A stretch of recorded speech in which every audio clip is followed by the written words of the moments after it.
Good afternoon. My name is Sonya Armstrong. I'm from the Department of Literacy Education. I direct the College Learning Enhancement Program, which is the developmental reading arm of the CHANCE program. So CHANCE is essentially an alternative admissions program. It is like a developmental education program that you would see at community colleges in a lot of ways. There are some differences though.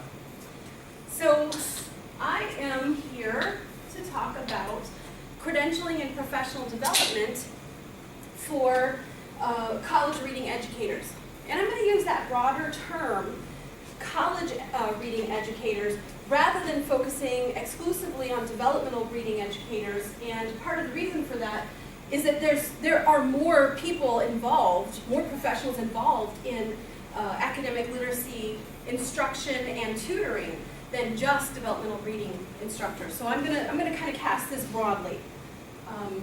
So one of the things that I think is fair to do is to unpack some of my assumptions about this topic. My assumptions have framed the structure for this talk. They've framed my ideas and my thinking behind this talk. So I think it's fair to kind of unpack those right up front. So my assumption, my concern number one, is that there's a serious lack of focused, specialized teacher training that's required for most instructional situations that first-year students encounter in college. Notice that I'm not specifically honing in on literacy, but in general, first-year college students, when they come to their courses, there is a serious lack of professional teacher training across the board in many of those classes. And so, more specific to college reading, students are not the only ones necessarily unprepared for the challenges. In fact, as these folks say, campuses too are underprepared and on several levels. Most faculty teaching developmental courses have no particular training for the role. Okay, so that's one of my first assumptions, is that there is a teacher training concern. Second assumption is that the stigma of developmental education, and again, cast broadly college reading, is not exclusive to students. Okay? I think this quotation kind of does a good job of saying that. Given the widespread attitude traditionally held by higher education and society in general towards developmental education as having merely a service function, and the low status afforded these courses in many institutions, it may come as no surprise that training requirements for instructors of these courses historically have not been of a high standard or widespread.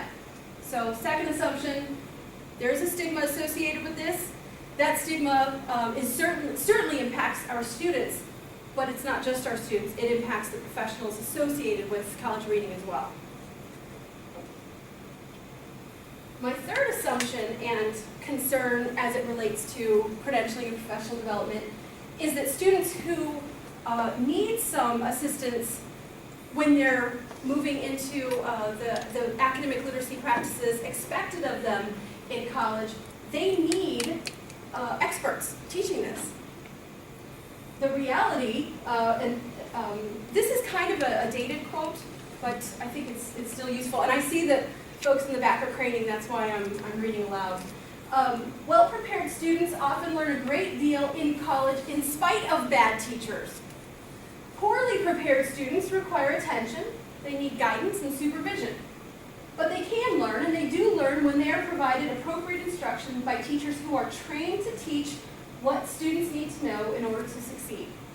The bottom line is that poorly prepared students demand the best teachers that the college can offer. Okay, so that's one of my assumptions as well.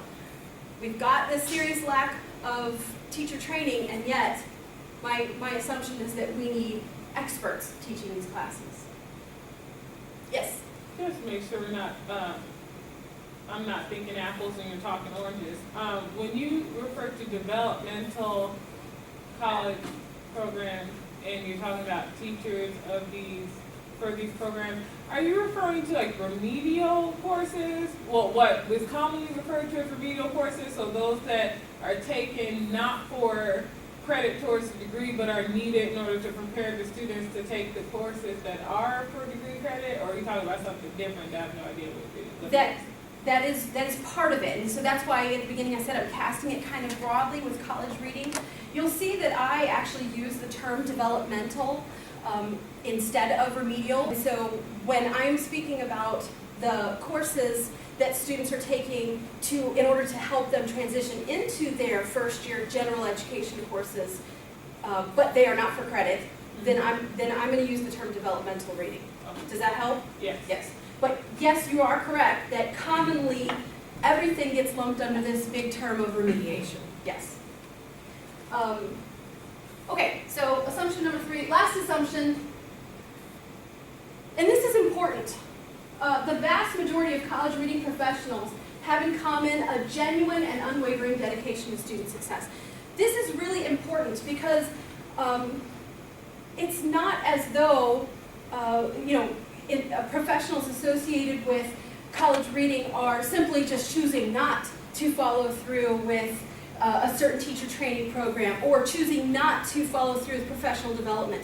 These are people who are, in general, dedicated to what they do, but and this is what I'll get to, there aren't a lot of avenues for them for specific focused training, teacher training, and professional development. Okay? And I feel like I need to make this clear because oftentimes when we talk about the so-called service courses, and I'm using the Dr. Evil quotes there intentionally because I don't really prefer that term, but do you all know what I mean by a service course? It's a course that it's offered to the majority of students. It's not a major course. One of the most commonly accused of being a service course is composition, right? Because everybody takes it. And often the developmental courses get lumped in as service courses as well. Because of the low status that I already talked about, oftentimes it's assumed that the folks who are teaching these courses really don't want to be there. They're en route to someplace else.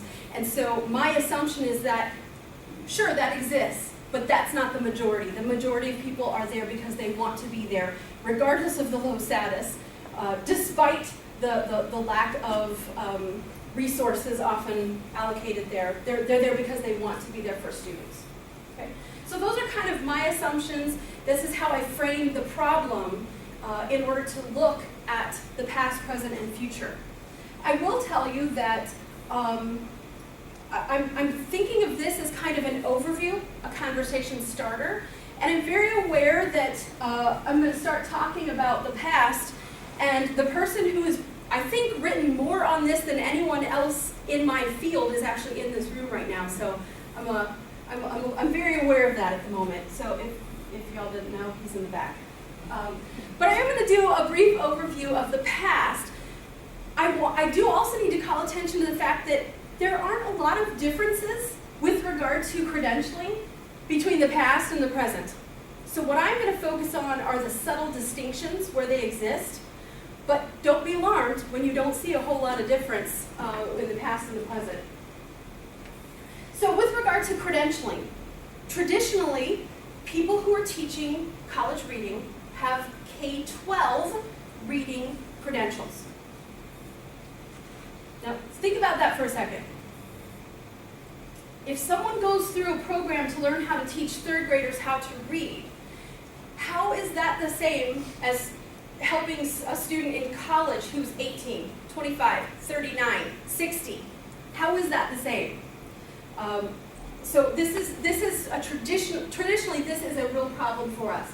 Another kind of version of this is where many of us actually come from, and that is a K-12 plus model. What I mean by that, my own degree was in a K-12 literacy department, but because there was a focused specialist in college reading at that institution, I was able to do the K-12 literacy plus a specific focus on adult developmental and post-secondary literacy.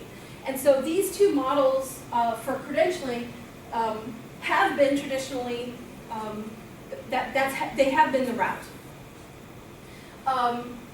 Stahl, Simpson, and Hayes kind of refer to this as the side door entry, right? And mostly that's because there's not really necessarily been a front door entry, at least in the past, okay? There have been generalist graduate programs in developmental education historically. But one of the distinctions I want to make to the present and in the future is whether they're specifically focused on developmental reading, college reading in general, or just broadly speaking, developmental education. When I'm making that distinction, does that make sense? Focusing on post-secondary or college reading versus developmental education in general.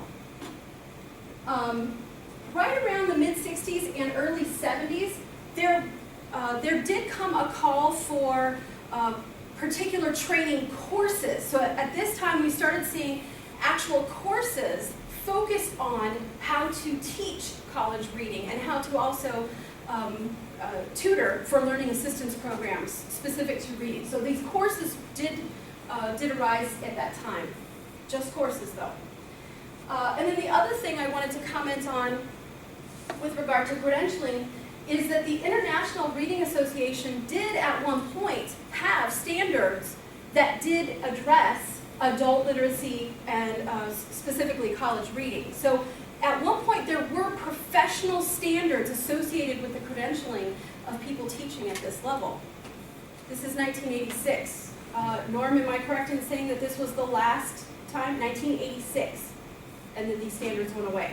Okay? So at present, the primary professional organization in the field, there are no standards for credentialing for post-secondary college literacy people.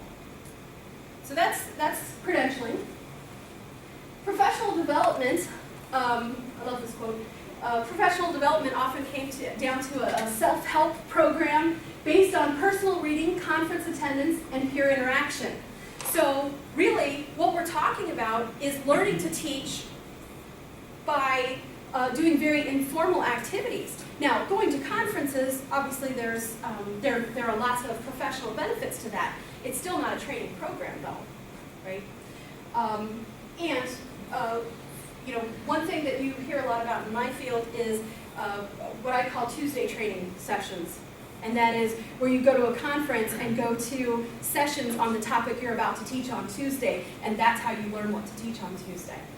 With regard to conference going and professional development, I will say that several of the key professional organizations that exist today actually got their start back in the 1950s and 1960s, and they had an actual focus on college reading and study strategies. But there were focused professional organizations specific to college reading and college literacy professionals. Okay. All right, so we're going into the basics. And I warned you, a lot of this is very similar. So, at present, a majority of institutions, and I'm talking about community colleges and universities, and by the way, if you're very interested in looking at some research on this topic that's fairly current, I do recommend the Paulson and Berry, because they actually did a survey of the credentialing practices of multiple types of institutions, and so they've got some good data on this. But a majority of institutions don't require any sort of licensure or certification whatsoever to teach developmental reading. Let me say that again. A majority of institutions don't require any credentialing whatsoever. Right?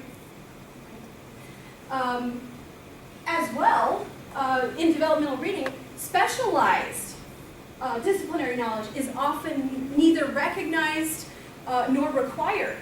And what I mean by this, and this gets into a political issue in a sense, and sometimes an issue of territory, to be perfectly frank. Where a developmental reading program is housed makes a difference in the credentialing requirements and the hiring practices. So, for example, at many colleges, many community colleges near us, the developmental reading program is housed within the English department. What that means is that a reading certificate or credential is irrelevant. What that means is if someone goes through a focused program and has a doctorate in literacy with a focal area of post-secondary literacy, that person is unhireable to teach developmental reading at a community college because an English degree is preferred. So that's what I mean when I'm talking about specialized disciplinary knowledge. Specialization in reading, in literacy. By the way, I didn't just pull that out of the air. That actually happened recently where a doctoral candidate applied for a position and was refused because he didn't have a degree in English and the developmental reading program was housed in English. But he's an expert in reading. So this kind of thing continues to happen. Now going back to the IRA standards, we already addressed that these no longer exist currently, yet they exist for our K-12 colleagues. And so what's expected of our K-12 colleagues is that people who are teaching reading are highly qualified experts to do that, but we have no such standards.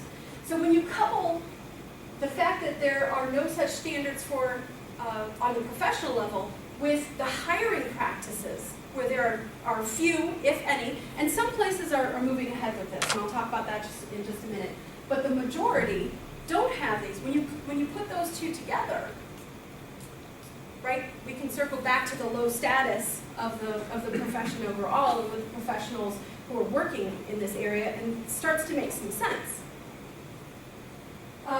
We are seeing currently an emergence of focused graduate training programs, and this is in my opinion a benefit. So we've got some graduate level certificate programs that are specifically focused on college reading and post-secondary literacy.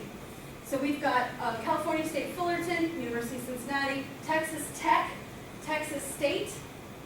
By the way, Texas State also has degrees, a master's degree and a doctorate focused in this area as well. And then San Francisco State University, and oh, whoops, look at that, NIU. How cool is that? I did want to take a second to talk about this because this does represent a really important push that we're seeing. So this is the City Colleges of Chicago, which, and the provost has recently changed the hiring practices as a result of the work that actually Dr. Stahl and I have been doing over the past several years. So we have a certificate, a graduate certificate, focused on post-secondary literacy. The provost at the city colleges now requires that all developmental reading instructors and folks associated with their foundational courses and learning assistance in reading have either an advanced degree, a master's degree I should say, in reading or linguistics, or this certificate. And the reason that this is significant is because this was a teacher-initiated process. The faculty in developmental reading came together and asked the administration for such a program to be developed.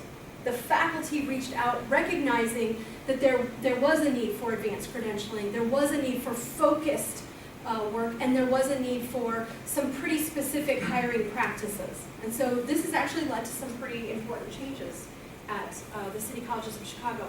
And obviously I have a bias here, I have a selfish reason for showing you this one, but in talking with the program directors, the certificate directors at those other institutions, what I've learned is that many of those came from that same kind of grassroots teacher push, rather than a top-down call from administrators. So I think that's a pretty interesting point.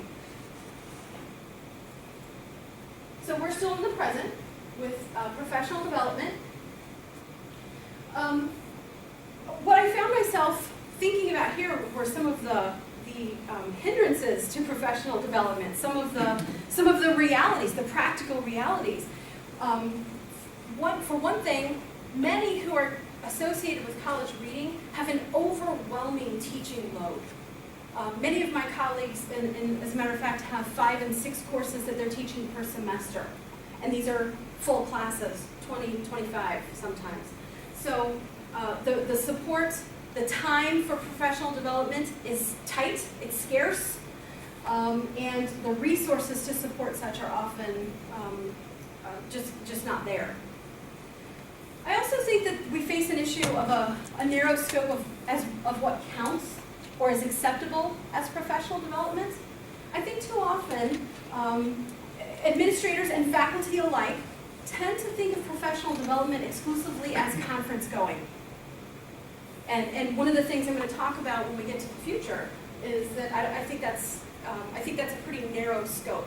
I think there are huge benefits to attending conferences and participating in those kinds of events, but I don't think that's the only possibility. And so, because professional development is so limited for folks, by the way, let me just ask, have any of you ever been an adjunct or a part-time instructor? Okay. So I lived the life of an adjunct for many years, and at one point I actually was adjuncting at 6 different campuses. 6 different classes, 6 different preps, 6 different campuses. I was doing office hours with students out of the trunk of my car in the parking lot because I didn't have time to go in. So, imagine that, trying to piecemeal something together. And this is the reality that many in my field find themselves in.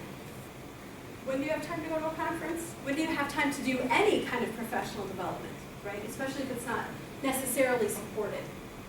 So what this leads to is this trial and error teaching that I was talking about before, and what I call training for Tuesday approaches, where you're just trying to figure out what it is I'm going to do on Tuesday. And that's again, a very narrow and immediate focus for professional development versus something much more broad and longer ranging. We talked before about the professional organizations that were created in the 50s and 60s that did focus on college reading, and there are very few of those left. As a matter of fact, many of those have gone a completely different way. So, for instance, folks who were going to Norm, help me out here. Western college reading? No. Southwestern. Southwestern Reading Conference, some years ago, would be surrounded by colleagues teaching very similar content. Now, if I were to go to that conference, I'm surrounded by folks teaching all levels of reading. I'm surrounded by teacher educators, right? It's not focused. And the reality is, and we actually joke about this all the time, that we go to some conferences, the International Reading Association, and there are usually a handful out of hundreds and hundreds of pages in the program. There are a handful that are focused on post-secondary types of literacy issues. So, so that change has been pretty significant. Now, I'm not going to say there aren't any professional organizations for those of us in this field. Certainly there are. They tend to be more broad in scope. The College Reading and Learning Association encompasses pretty much all of developmental education and learning assistance, for example. The National Association for Developmental Education, again, broad in scope. But whereas they used to be more focused on just the reading part, we now have these this part of it has actually changed quite a bit. Okay, so the future, and I have question marks there because this is kind of my musings of what it could be, where we might want to go in the future. So, first and foremost, I think that continued growth in the quality and number of the focused graduate training programs. And I see a lot of value in the certificate programs, obviously, but I also see a lot of value in the whole programs, the degree programs that focus in this area as well. And so I do think we're seeing more of these pop up. The question is, and so you can see I'm musing, but there's always this pull, like, I'm not sure if it's really going to get there. And so the but here is, but we need more of these programs, but we're in a very uncertain time in our field right now, and in a lot of ways, post-secondary literacy, college reading has some changes to make. based on everything else that's going on. And I think those of you who are in the seminar class have been talking a lot about the Common Core and the potential impact on higher education and specifically on college reading, right? And so, you know, all of that is going to impact what happens and what shape college literacy takes in the next several years. So I think more of these programs are needed, but if we're doing different work, or if our work is transformed, I'm not sure. One important change that has come about is that there are more full-time positions dedicated to college reading. There are a lot more full-time positions now. More of these are tenure line rather than adjunct, although across the board, adjunct, part-time, and graduate teaching assistants are the highest. Those folks staff these classes more than anyone else. The other is that there are more administrative positions being dedicated to these. So you'll see more directors of developmental education, and you'll also see more directors and coordinators of developmental reading. So we do have more full-time positions being allocated to this area. Then again, we don't know where the field is going, so there are some questions. I do think we need to return to some professional standards, and actually we've started this conversation, but I think, you know, our colleagues in K-12 have standards. Why should we be any different, right? Is our need any less important? Are our students' needs any less important? Now, we do look to the K-12 colleagues and say, you know, sometimes that's a little top-down-ish, sometimes that's a little stifling, some of these. But I think given the kind of grassroots nature of the field, given the teacher-initiated pushes that we continue to see, I think that many would advocate for focused professional standards. As a matter of fact, in the literature, there are many calls, ranging all the way back into the 70s, many calls for these professional standards. But those professional standards don't do anything unless the hiring practices change. We have to change the way that we hire for college reading. We have to acknowledge the specialized skills that are required of a teacher in developmental reading or in a learning assistance center. We have to acknowledge those, and we have to require these kinds of credentials. So this part of it is not new.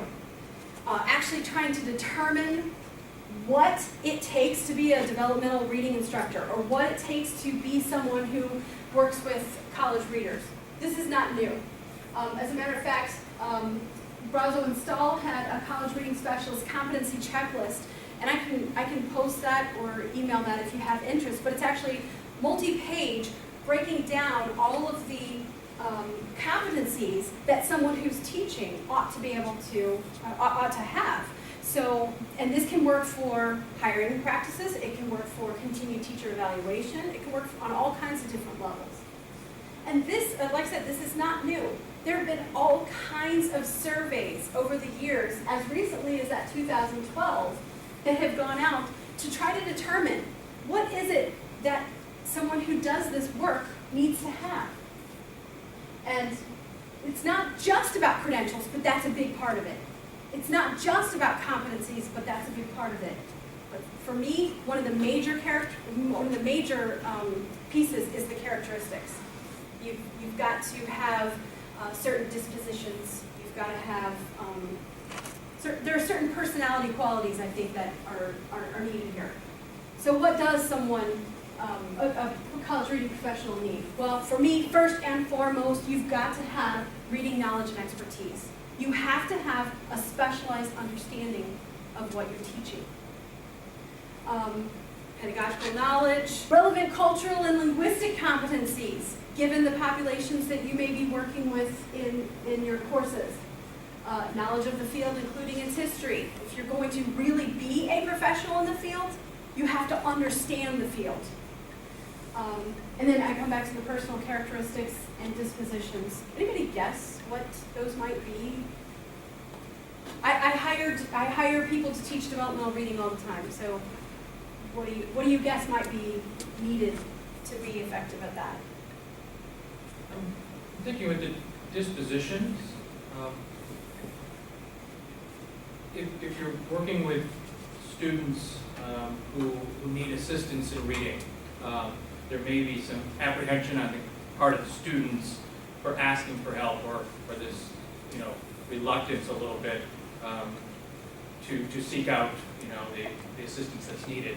So a disposition of that, I don't necessarily want to say nurturing, but that sort of a disposition and willingness to, or to recognize when somebody may be seeking help, but not quite sure how to ask for it. Okay, I think that's an important characteristic, yeah. Anyone else? I think someone who's not rigid, who's flexible, Flexibility, who's absolutely. able to adapt and kind of move with the pulse of the students in the class and not be afraid to take chances. Yep, absolutely. You have to want to be there. There's no glory in what we do. There is definitely no money, and there are some people in the room who can attest to that, by the way. There's no money in it, there's no glory, there's no status. You do this because you actually care about student success, and that's one of the points I raised early on. You do this because you actually want to be here. So for me, an important disposition is that right off the bat, I want students to succeed. What do I need to do to help them to transition into their other courses so that they can be successful? What do I need to do? It's an important question. Academic literacy practices, knowledge of next level coursework, and I cannot stress this enough. By the way, are you seeing that this list can just go on and on and on? It's not like there's a particular content that someone in this field needs to understand. It's that you have to understand everything related to literacy. Because we're not teaching reading in isolation here. We're teaching students how to transition into that Psych 102 course or that History 171 course, right? So we have to understand the literacy practices in that course in order to be able to help them, students, with that transition. Likewise, we have to understand where they're coming from. So we do have to have some understanding of the high school literacy practices as well. No pressure, but if you're thinking about going into this field, this is a very long list. Strategic thinking, learning theories, because reading is not just about teaching how to comprehend the words on the page, right? It's about teaching thinking. It's about teaching learning. Expertise with beginning college students is absolutely critical. And again, I go back to the traditional model where folks came in with experience teaching K-12, and certainly in high school, that's a less difficult transition. If someone has taught high school and then comes in to teach first-year students, that's a less difficult transition. But for folks who have expertise teaching the little ones, that doesn't translate well. And your students will know it. Believe me, they can smell it. So this list is, like I said, it goes on and on. The expectations that we have. So professional development. Well, first and foremost, for me, the future for professional development is really kind of dependent upon those of us in the field to make some changes from within. First and foremost, the professionalization of the field. We have to continue to work collectively toward professionalizing what we do. And that happens at a field level, but it also needs to happen at a local level. And that low status that I already mentioned, makes that very difficult. So one of the ways that I always recommend that folks do this, because I work a lot with my colleagues at the community colleges, and the common complaint with developmental reading folks is no one values the work that I do here. I'm low status because everyone thinks, oh, anyone can teach that. Anyone who knows how to read can teach that. And so their work is devalued. So my suggestion to them is make yourself indispensable. And that happens by going to those other courses and learning the literacy practices and being able to say, look, here's where students are, here's where you want them to be, Let's work together. And so in that way, they're becoming a literacy resource for their campus. And that kind of local revaluing of their work, I think, is a great first step toward that larger field level work. And then also, I mentioned earlier that I think a lot of people have kind of a narrow conception of what counts as professional development. And so I would say, if the money isn't there, if the dean's not going to send you to that conference in Boston, what about local professional development? There are ways that you can do this individually, kind of like what our colleagues were doing in the past. Self-studies. Work together with colleagues in your field, but also across fields to do some self-studies. Michelle Simpson talks a lot about reality checks. So basically what she says a reality check is just what I was describing. Go and sit in on an econ class and figure out what it is they're doing. Do we actually know what's going on across campus in terms of the literacy practices and the expectations? Do we know how many textbooks are required in the history courses? Do we know how much writing is required in the sociology course? That's a reality check.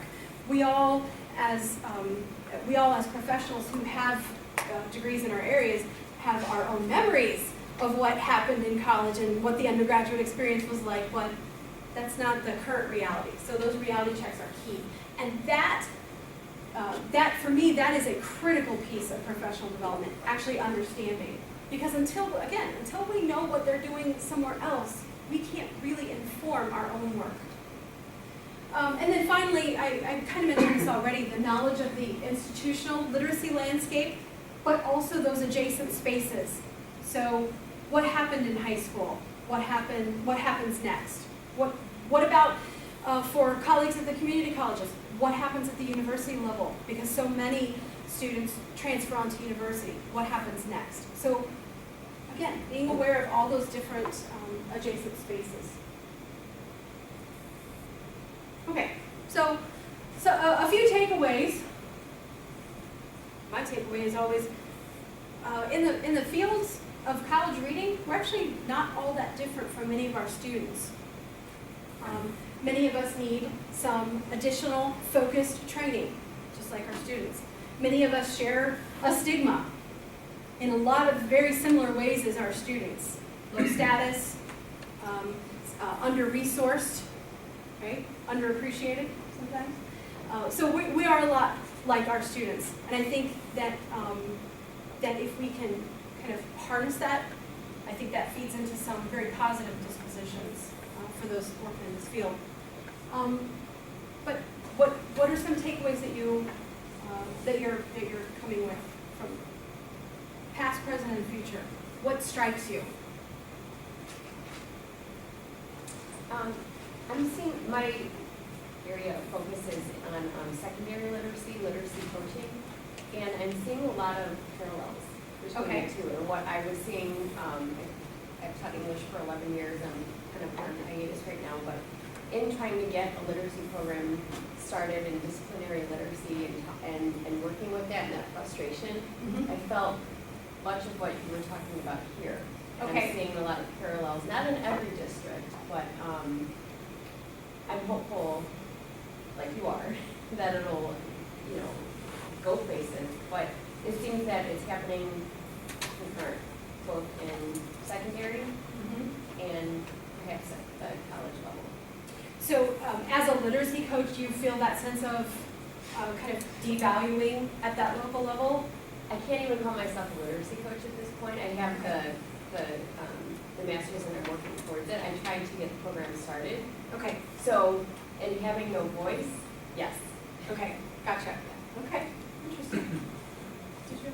I was going to ask you a question about, because you had the list of things that you think that classes should have. Do you think it's something that, they get exposure to, just it's not at a complex level, or I guess like what is the baseline for some? Do they get any of this, or is it that it's all absent? Or because I know you said it's not like one core amount, like this is what you really need to know, but Right. Do they get any exposure to that, or is it that it is kind of there, but it's hit or miss, but it's not emphasized enough, and it's not at a complex enough level for them to? Them are people who are trying to teach. Yes. Okay. Yes, thank you. So it depends. I mean, there's such a wide range.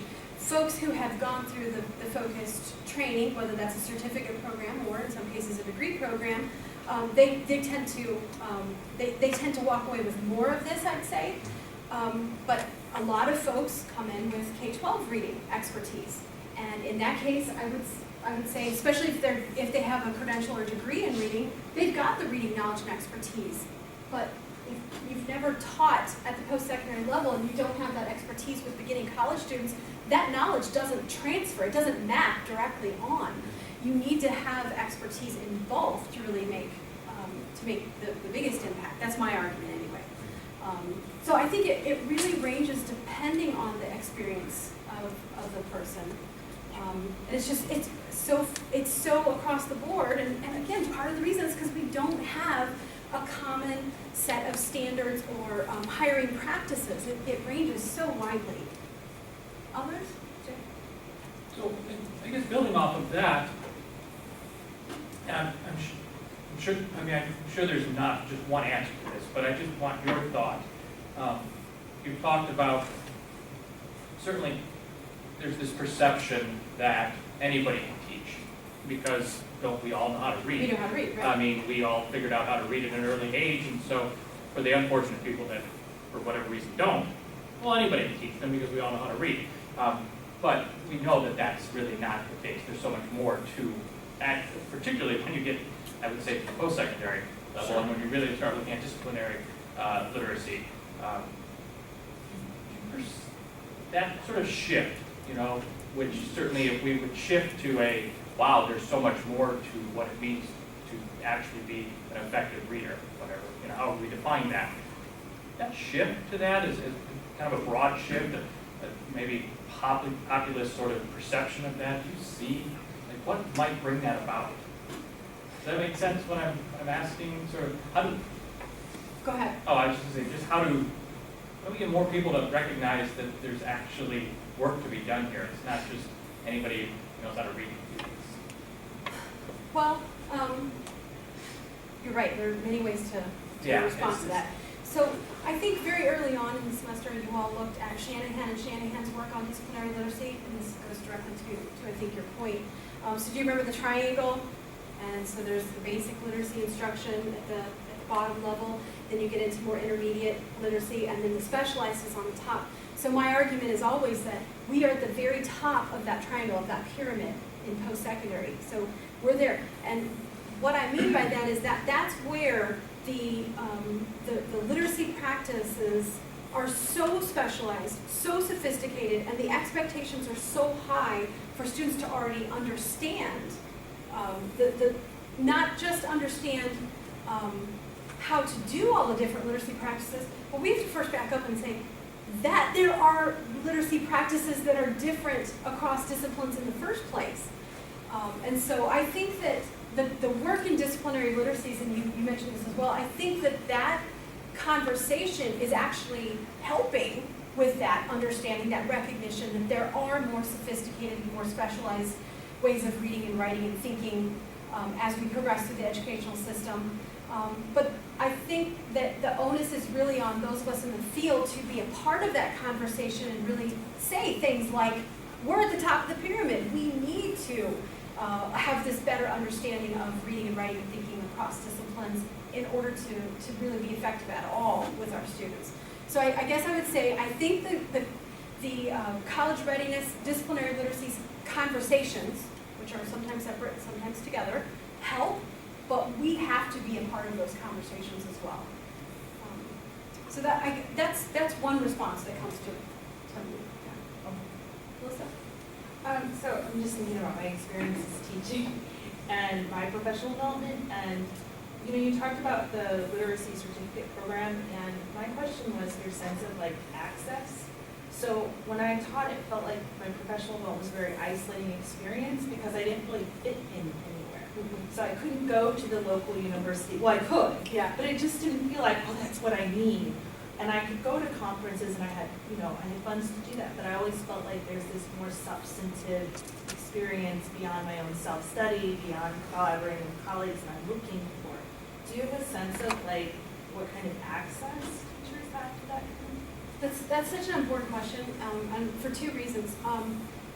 First, you saw the number of certificate programs, 6 in the country, 6. And so part of, first of all, did you all hear what she was saying? I understood, I knew I needed additional training. That's the message that I was trying to convey earlier, that I think most people in the field have this sense. And that's why there's all these teacher-initiated movements toward the certification and credentialing. But many of these programs, many of the 6, most of them are online, and for that very reason, at least for access to the program and the coursework.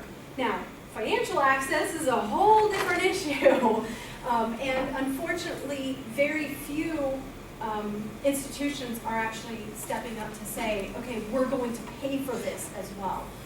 So that becomes for me, that becomes the real barrier. The real access problem is that,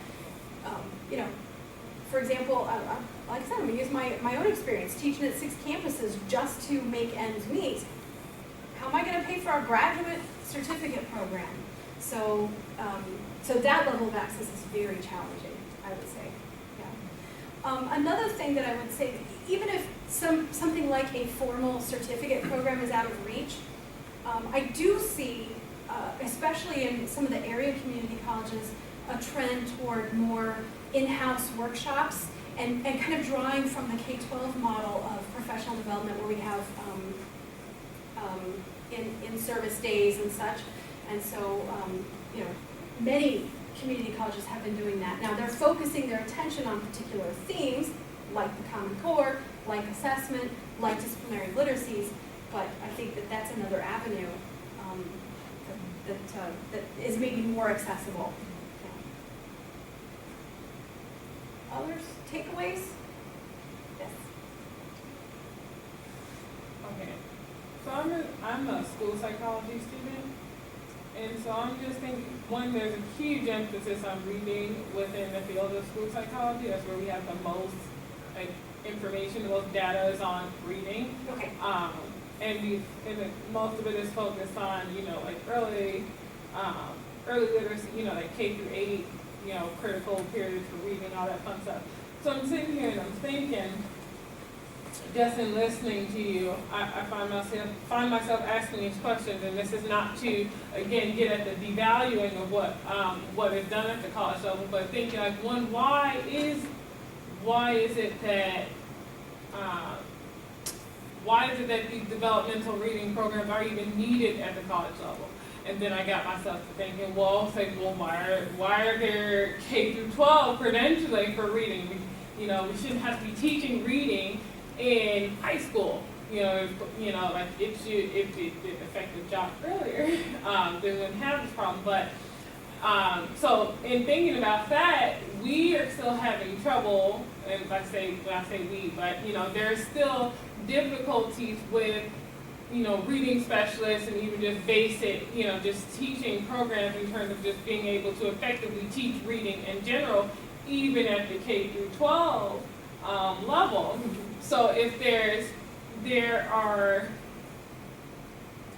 the system is flawed, even at that point, then it kind of makes sense that when you get to the college level, we're looking at things like college level reading and credentialing for the college level reading specialist, seeing that this is such an underdeveloped area isn't all that surprising. I mean, yeah, it's still unfortunate, and there's definitely still a lot of work to be done, but it's kind of that almost like a domino effect. It's like, well, we got problems at the front end, and we had even more problems at the back end, and it just goes to that perhaps there needs to be like you talked about this, like a culture change, and there needs to be education at the administrative level. they need to know that you are not serving your students by doing this, by, with your hiring practices, like, and you're doing this even at the K through 12 level. We show them data, and they're like, we're still gonna keep doing this. But, it's just this matter of, well, we gotta keep bombarding them and, kind of do what people in your field have been doing, as in like band together and, keep at it until change happens, until you make change happen. Yeah, I do agree that the onus is really on us as a field to propel this forward. Yes, I agree with that. One thing I would suggest is that I don't believe that just a particular population of students needs instruction, literacy instruction at the post-secondary level. The reality is there are just a few populations who get such instruction because they're required to take it. And that's, it's specifically to developmental education. Students who are placed into developmental reading or writing get literacy instruction at the college level. My argument is that literacy is contextualized, it's context dependent. And so we can't teach college reading and literacy in high school because it's not the same context. So only people who are experts in college literacy practices can teach college literacy. That's my argument. And so, going back to my musings here, if I were in charge of the world, all incoming beginning college students would have some form of literacy instruction. And so this actually speaks to Patricia Alexander calls this womb to tomb. She talks about a lifespan literacy perspective. And what it means is that we're all always developing as readers. We're always facing new reading challenges. I will tell you that I myself had to learn to read over the summer. I was faced with a federal grant, and that is a whole different kind of literacy, let me tell you. And I needed focused instruction from an expert on how to navigate that particular text. And so I would argue that it's not just a particular population or even some particular populations who need this, but all beginning college students really need some instruction on the literacy practices in college. So that would be my perspective on, so in other words, you were talking about, this kind of ripple effect, I think, or domino effect. I would say even students who have had very strong literacy backgrounds in their K-12 training could still benefit from some. Maybe not as intensive, but they can still benefit from some. Does that make sense? Thanks for your time.